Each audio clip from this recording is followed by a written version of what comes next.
The book that I'm going to talk about today, it's called Among the Believers, written by V.S. Naipaul, the Nobel Prize-winning author.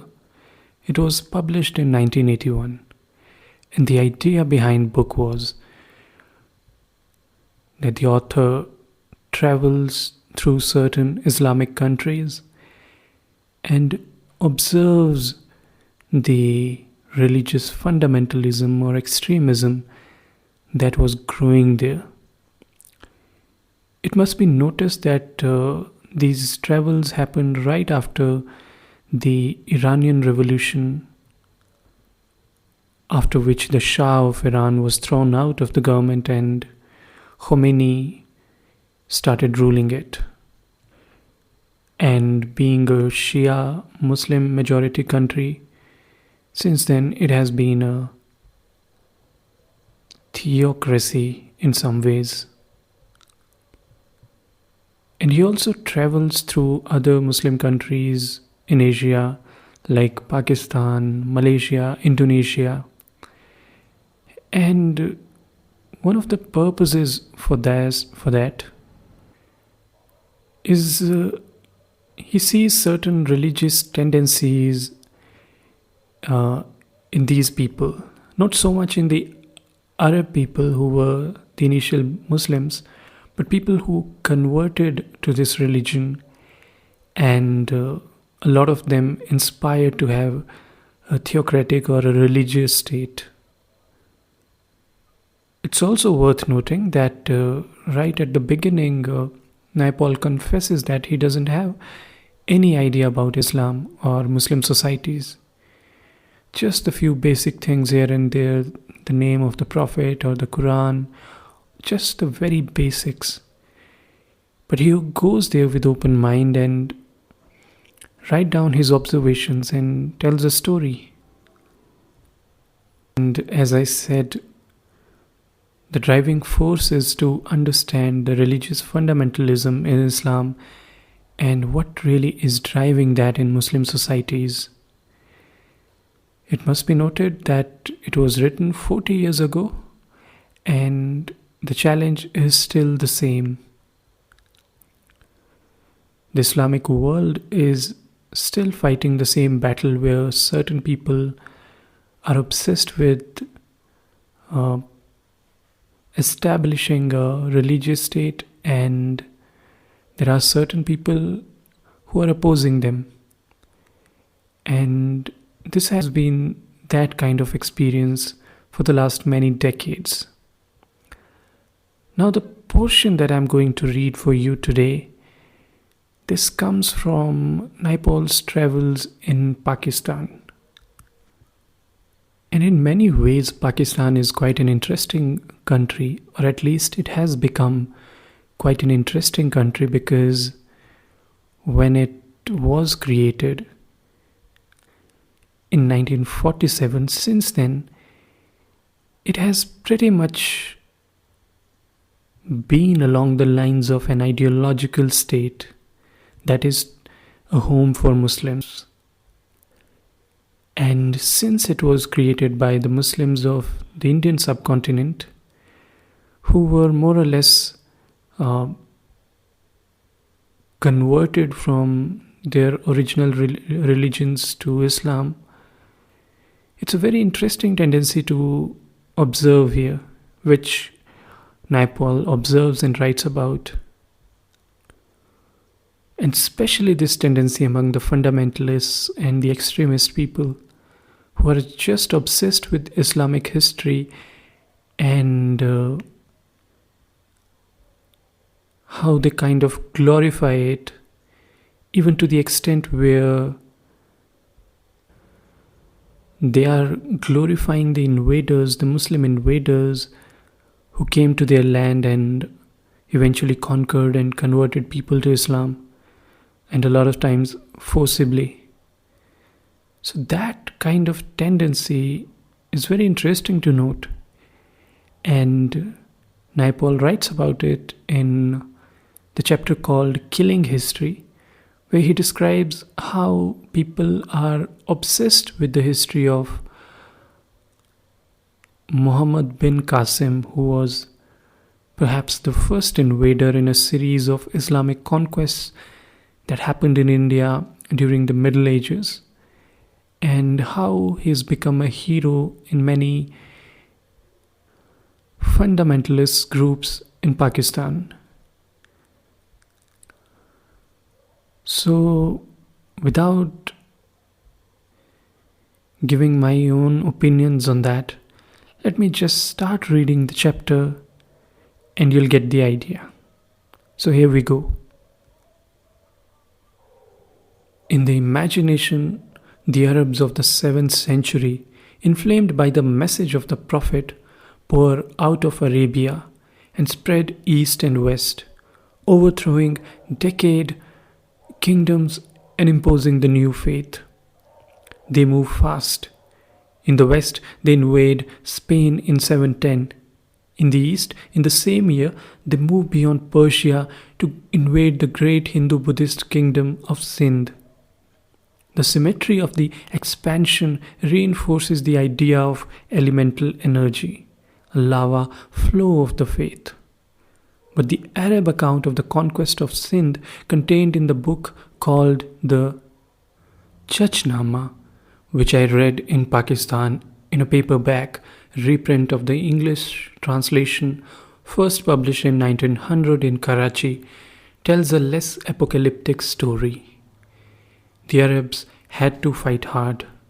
They turned their attention to Sindh at some time between 634 and 644, during the reign of the second caliph or successor to the Prophet, and in the next 60 or 70 years made 10 attempts at conquest. The aim of the final invasion, as the Chachnama makes clear, was not the propagation of the faith. The invasion was a commercial imperial enterprise. It had to show a profit. Revenge was a subsidiary motive. But what was required from the conquered people was not conversion to Islam, but tributes and taxes, treasure, slaves, and women. The invasion was superintended from Kufa by Hajjaj, the governor of Iraq. When, in the middle of the campaign, he received the head of the defeated king of Sindh together with 60,000 slaves and the royal 1/5 of the loot of Sindh, Hajjaj placed his forehead on the ground and offered prayers of thanksgiving by 2 genuflections to God and praised him, saying, "Now have I got all the treasures, whether open or buried, as well as other wealth and the kingdom of the world." He summoned the people of Kufa to the famous mosque of that town, and from that place he told them, "Good news and good luck to the people of Syria and Arabia, whom I congratulate on the conquest of Hind and on the possession of immense wealth, which the great and omnipotent God has kindly bestowed on them." It was open to the conquered people to accept Islam. But the conquerors were Arabs, and the kingdom of the world was theirs. There are resemblances with the Spanish conquest of Mexico and Peru, and they are not accidental. The Arab conquest of Spain, occurring at the same time as the conquest of Sindh, marked Spain. 800 years later, in the New World, the Spanish conquistadors were like Arabs in their faith, fanaticism, toughness, poverty, and greed. The Chachnama is in many ways the conquest of New Spain by Bernal Diaz, the Spanish soldier who, in his old age, wrote of his campaigns in Mexico with Cortes in 1519 and after. The theme of both works is the same: the destruction by an imperialist power with a strong sense of mission and a wide knowledge of the world, of a remote culture that knows only itself and doesn't begin to understand what it is fighting. The world conquerors, the establishers of long-lived systems, have a wider view. Men are bound together by a larger idea. The people to be conquered see less, know less. The stratified or fragmented societies are ready to be taken over. And interestingly, both in Mexico in 1519 and Sindh in 710, people were weakened by prophecies of conquest. There is this difference between the conquest of New Spain and the Chachnama. Bernal Diaz, the Spaniard, was writing of events he had taken part in. The Chachnama is Arab or Muslim genre writing, a pleasant story of conquest, and it was written 500 years after the conquest of Sindh. The author was Persian, his source was an Arabic manuscript preserved by the family of the conqueror Muhammad bin Qasim. The intervening 5 centuries have added no extra moral or historical sense to the Persian narrative, no new wonder or compassion, no idea of what is cruel and what is not cruel, such as even Bernal Diaz, the Spanish soldier, possesses. To the Persian, writing in 1216, the Arab conquests, the conquests of Khorasan, Ajam, Iraq, Sham, Rum, and Hind, are glorious. They are the story of the spread of true civilization. Conquest is pleasant to read about because conquest is based on spiritual rectitude and temporal excellence, of which learned philosophers and generous kings would be proud, because all men attain advancement to perfection by acknowledging as true the belief of the people of Arabia. There is an irony in this praise of conquest. Not many years after those words were written, the invading Mongols were to arrive in Persia and Iraq, and the Arab civilization which the Chachnama celebrated was to be shattered, stupefied for centuries. The Chachnama begins with an account of the native dynasty of Sindh that is to be overthrown by the Arabs. In this part of the narrative, dates are few, and there are elements of the fairy tale. The dynasty was founded by Chach. Chach was a Brahmin ascetic who lived with his brother in a village temple. One day he went to the palace of the king and offered his services as scribe and secretary to the chamberlain. Chach was tall and handsome. He spoke well and wrote a beautiful hand. He became first a correspondence clerk, the chamberlain, when the chamberlain died, and then prime minister. It happens one day that the queen, normally secluded in the private apartments of the palace, sees the handsome Brahmin prime minister. She falls in love with him and makes a declaration to him. He is nervous. He tells the queen that there are 4 things men should never trust or take for granted: a king, fire, wind, and water. But the queen pleads. She asks only to be allowed to look at Chach once a day. And in the end, she has her way. Chach, the Brahmin ascetic, becomes the queen's lover, and his power in the kingdom of Sindh is second only to that of the king. Some years pass. The king falls ill and then is near to death. The queen, who has no children, fears that she will now be displaced and degraded by the king's relations. Through Chach, she orders 50 sets of chains to be secretly brought to the palace. The king dies. The news is not given out. The physicians are detained. All the claimants to the throne are summoned in the king's name to the palace. As they arrive, they are fettered and imprisoned. Then the king's poor relations are summoned. They have grievances. Each poor relation has his particular enemy among the claimants, and now he is given the chance, as though on the king's order, to cut off the head of his enemy and take possession of his property. When all the claimants are killed, it is announced that the king has appointed Chach as his regent. Then it is announced that the king has died. Gifts are made to powerful nobles. The queen places the crown on Chach's head, and the people acclaim Chach. The dead king's brother disapproves. He marches into Sindh, claims the throne for himself, and challenges Chach to single combat. Chach says, "I am a Brahmin. Brahmins do not fight on horseback." The dead king's brother dismounts. Chach jumps on a horse and cuts off his challenger's head, and that is that. Power is power. A king's first duty is to keep himself in power. There are no rules. A king, as Chach now is, has constantly to pacify his subjects high and low, barren or outcast. And in this pacification, any subjects and any means are permissible. Among the rules of conduct prescribed for kings, one is that an enemy should be reduced to submission by tricks and deceit. A king has to be on the move. His presence must be felt in every corner of his kingdom. People must never get the haughty notion in their heads that there is no one to exact revenue from them. Kings need revenue because the day may come when the enemy is too strong to be fought off and peace will have to be bargained for. Remember, it is for a day like this that kings collect treasures and bury them underground, for by means of gold troops are collected and war is carried on, in which they sacrifice their lives for the sake of their country and their good name. In other ways, also by means of gold, an enemy can easily be made to retreat.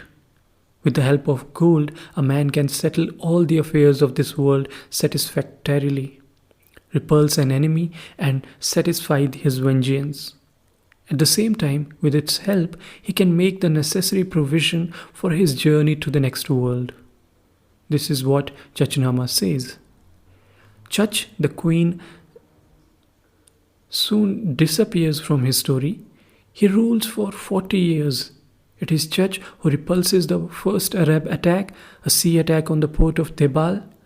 On Chach's death, the kingdom passes to Chach's brother and then to Chach's son, Dahar.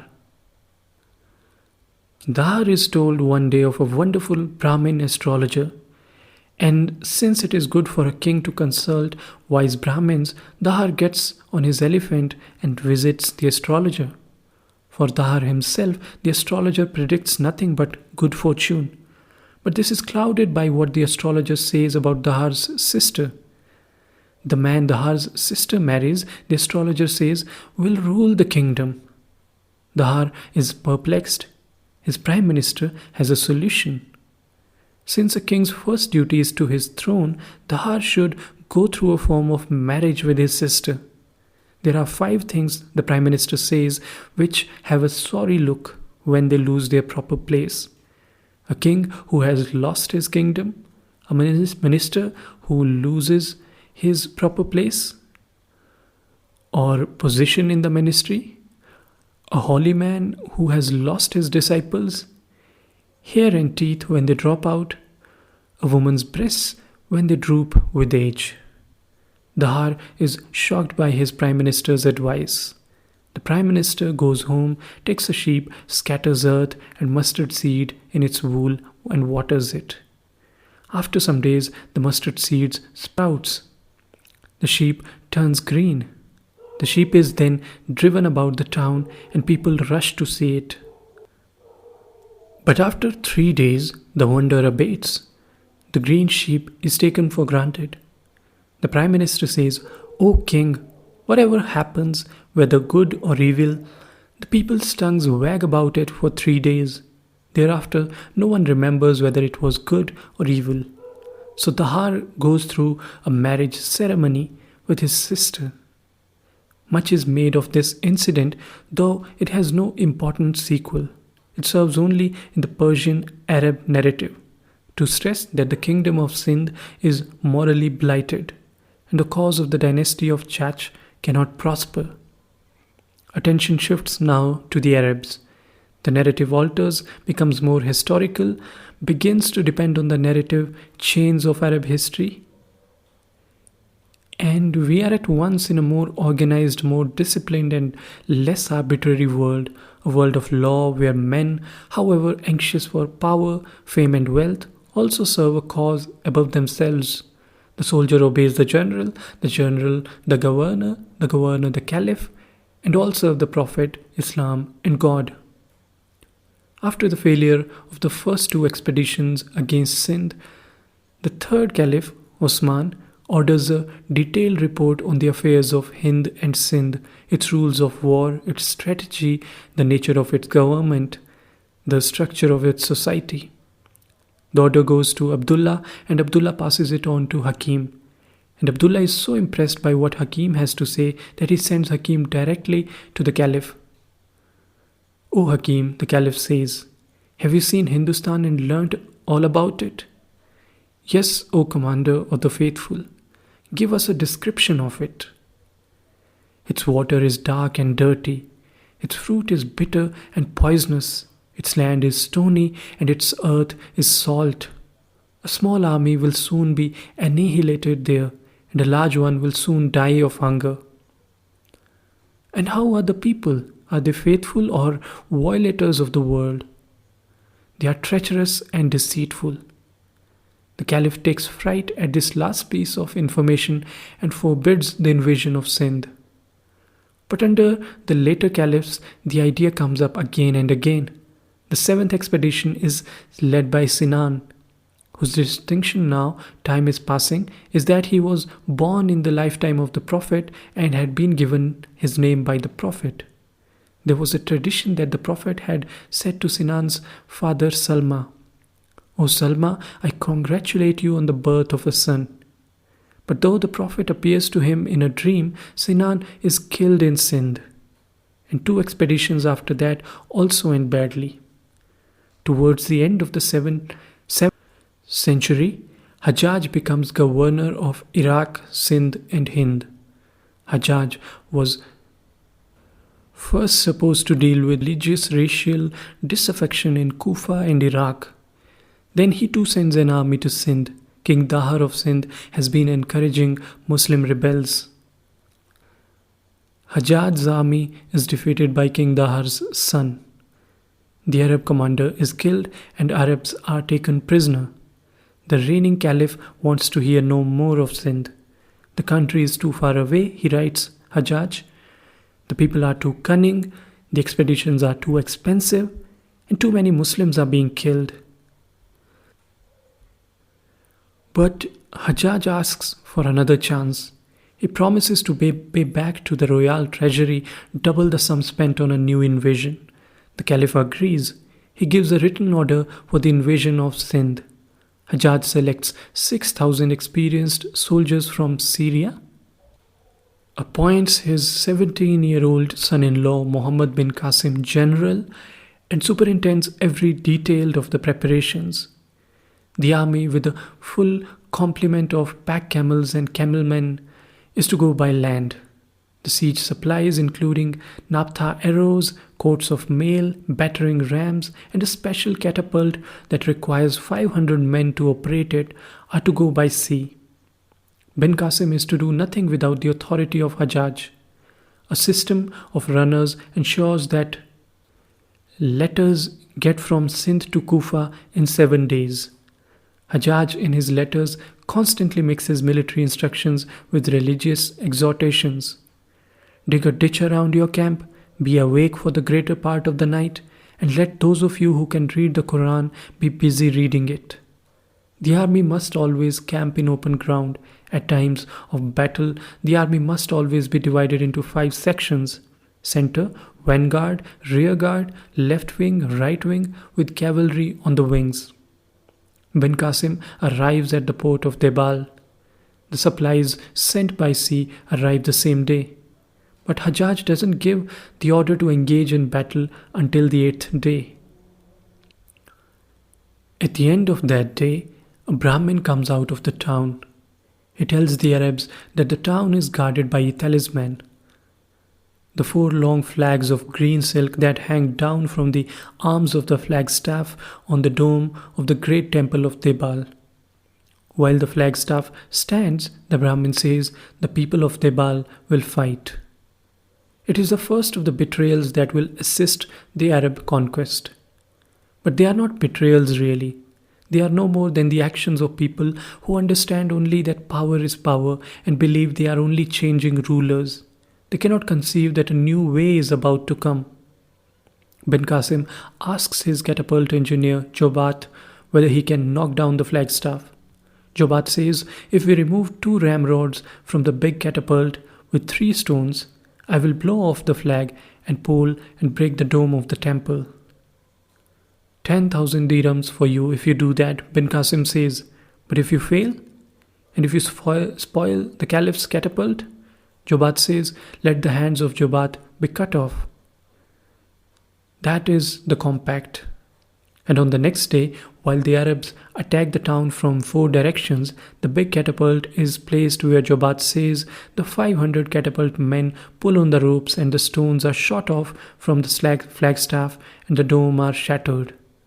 And it is then, as the Brahmin said, the defenders of Debal open their gates and ask for mercy. But Hajjaj has issued precise instructions for the first victory. The residents of Debal are not to be spared. The Arab army has to slaughter for 3 days. It is what bin Qasim tells the people of Debal. After the slaughter, the booty, the treasure and the slaves. 1/5, the royal fifth, is set aside for the caliph, in obedience to the religious law. Hajjaj's treasurer takes charge of that. The rest of the booty of Debal is distributed fairly according to Arab practice, a cavalryman getting twice as much as a camelman or foot soldier. The war is far from over. Sindh is big and has many fortified towns. But Debal sets the pattern, the siege, the betrayal by nobles or Brahmins or Buddhist priests who do not believe in killing, the entry by the Arabs, and the killing, the checking and distribution of the booty after the caliph's fifth has been deducted. It is in the district of Sivistan that the people get to understand the nature of the invader. A spy from the Chanas tribe sees the Arabs at prayer in their camp, the whole army standing up, a picture of equality, unity and union. The general leading his men in prayer but at one with them. The effect on the Chanas people is immediate. They go in a body to the Arabs who are now having supper and surrender. Note that Pakistanis today who have seen the Chinese soldiers building the China-Pakistan road in the far north are similarly awed by the discipline and unity of the Chinese. After the massacre at Debal, the killing is more selective. Traders, artisans and peasants are allowed to continue in their occupations and practice their religion. Brahmins continue to be administrators. All that is required of unbelievers is the tribute and the special tax. But Hajjaj insists on the killing of the warrior class and the enslaving of their dependents. When he gets Dahar's head and bin Qasim's report of victory, he writes sternly, "My dear cousin, I have received your life-augmenting letter. On its receipt, my gladness and joy knew no bounds. But the way of granting pardon prescribed by the law is different from the one adopted by you. The great God says in the Quran, O true believers, when you encounter the unbelievers, strike off their heads." The above command of the great God is a great command and must be respected and followed. Concluded with compliments written by Nafia in the year 93.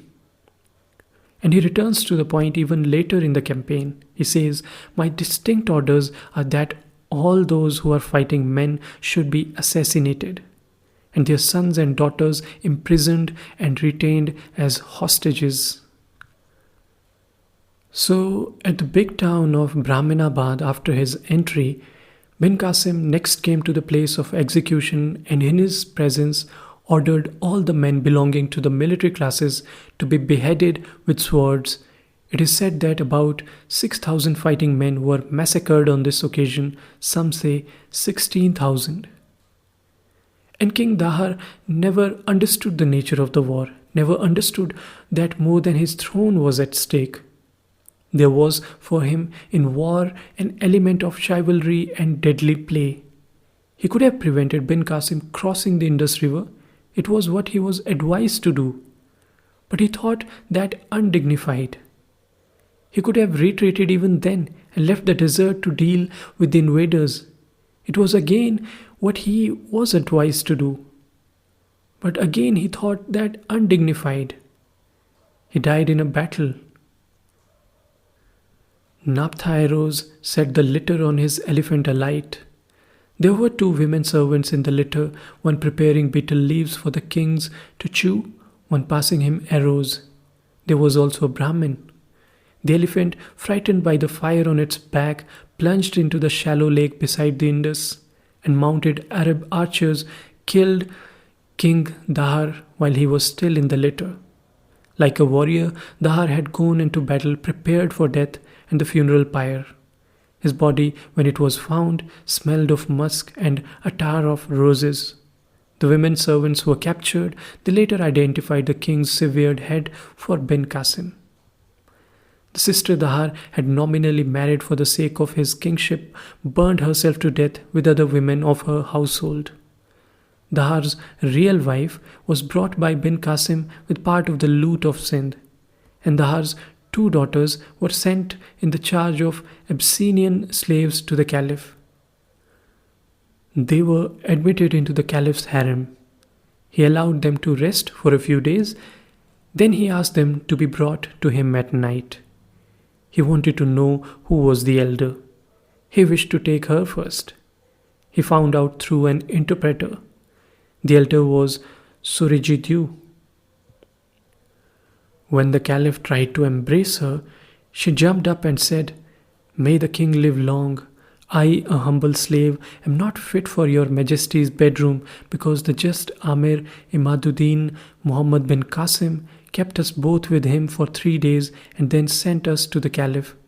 Perhaps your custom is such, or else this disgrace should not be permitted by kings."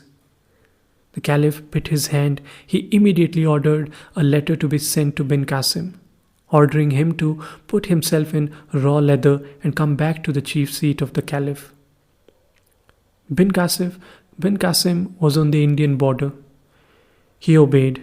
He asked his men to put him in a fresh hide, to put the hide in a box, and to send the box to the Caliph. He died within 2 days. The body, when it came to Baghdad, was displayed by the Caliph to the daughters of King Dahar.